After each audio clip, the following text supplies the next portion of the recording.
That was good coffee. Good nice sip of coffee this morning. So different robe on, right? Spring is almost here. Things are warming up, but doesn't mean things change, right? Actually, yeah, that's right. Chaos hasn't changed at all. It continues. And so it's funny. Yesterday, I kind of disconnected. Went to go play a round of golf. It's what I like to do to just get away from everything. Everything shut off. I'm not looking at my phone, etc. And it wasn't until the end that I actually got to my car, started putting away my stuff, that I thought of a toxic work environment. Now, unfortunately, we've probably all have worked at a toxic work environment, right? Maybe it was a long time ago. I've been self-employed for a while, but we all did. Maybe we didn't even know it was toxic at the time. Now, having gone through that, I remember A, not wanting to be there, B, how uncomfortable the situation was, and C, literally you just felt the tension. It was like in the air. It was in everybody's vibes, energy. Everybody was just on edge, but it was a bad environment to work in. And unfortunately, that's common. But I started thinking of corporations like Walmart. Can Walmart be toxic? Maybe, but at every location, that would be next to impossible, right? Just too many locations. Maybe one person's running one location that's nowhere near toxic and doesn't allow it. So it would be hard for the whole thing, all of Walmart or all of Amazon to be infected by toxicity, right? But not the federal government. Think about that. The federal government is the largest employer in the United States. And as we speak, it is also the largest employer in a with a toxic environment. One person One person did all that. Now, I'm going to go back to one person. It was, small office, couple hundred cases going on. But I realized early on in my practice, no matter how many cases I had ongoing, one client was all that was needed to turn an office upside down. It was just amazing the negative energy one person could have and how they bring that energy into your office and just create nothing but chaos. It was just amazing. I'm still shocked by that as I got older and money was more stable. I just didn't take certain clients because I said, no, I'm going to go through all this again. It's just not worth it. All your energy that they're sapping away from you basically is focused on one person, and that you have two 300 other clients. They're like, hey, what about me? I'm also paying you too.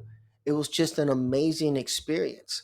And there's a person who was toxic bringing it into my work environment, my office. So it is one possible one person does it, which I didn't think could do was the whole country. And the way some people are already reacting, the aggression, feeling emboldened towards minorities, something I cannot stand when I see that. These people have no right to do that. But it's now in the workplace. Think about that. Now, every interview I've seen with the media, people are saying that the chaos, they don't know if they're going to have work tomorrow. Some of these people are single parents trying to, support a household. And I was thinking the federal government was not only being employed by the federal government was not only a source of pride. You were giving something back to your country, but it was also financial stability, and all that is gone now. You see, the employees that are in other parts of the world with USAID, they're being told you got to go. They have kids in school there. They have pets. How they're going to pick up and go in a couple of days? It's all this chaos. And then I started thinking about the financial angle. How does this? Well, okay, there's chaos. I don't work for the government. I'm not collecting Social Security. How does this affect me? Well, again, it could. At the minimum, it's going to affect who? People who have federal contracts. hmm If you think about it, are you going to now be pursuing a federal contract, make a bid? Are you going to get paid? Are you going to get paid on time? Are you going to get paid at all? If there's all this chaos, if departments are getting, like a spam email, just thousands and hundreds of thousands of employees saying, the fork in the road, you're going to have to make a decision. You're staying or you're going. Here's your buyout. That doesn't motivate anybody to work, right? So people are probably just showing up and say, I'm just going to show up and pretend I'm busy because why am I going to kill myself working if I probably not going to have a job tomorrow? Job security, there's a lot to that. But then I started thinking, well, this will end in 4 years, right? 4 years, we're all good to go. We don't have to work. We can put this behind us. Mm-mm.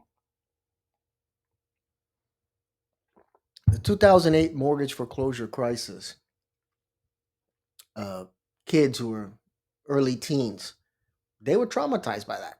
Going through we're going to lose our house. I remember in high school, I thought that was going to happen to us. I remember that trauma. And now, but that was just one person, right?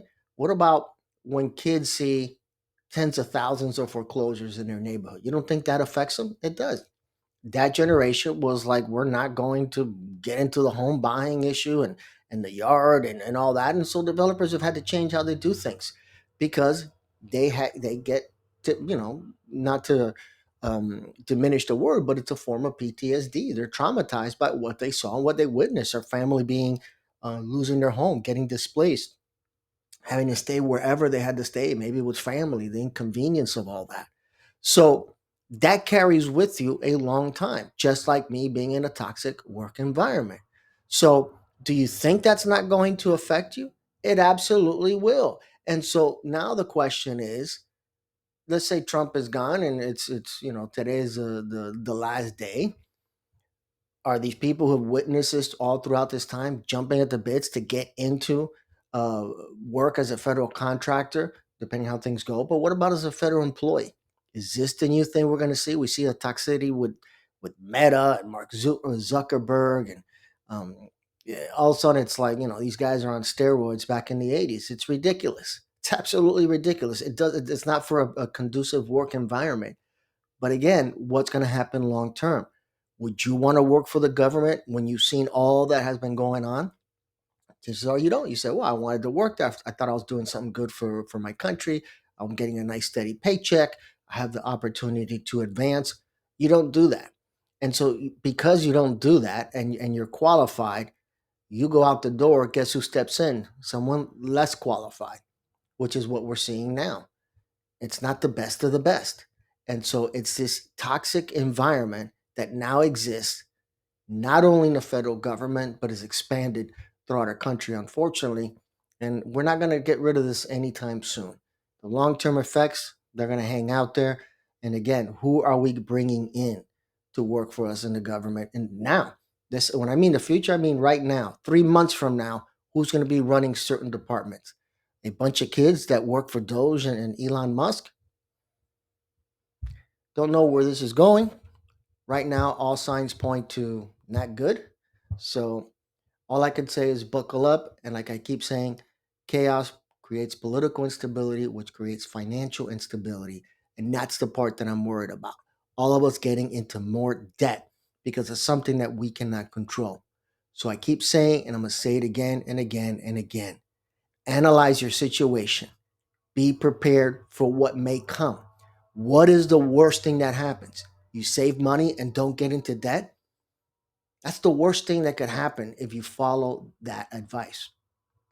The worst thing is we regress, we get worse in our financial situation. But if you're prepared, you can ride out this wave. And I'll tell you how. Very simple.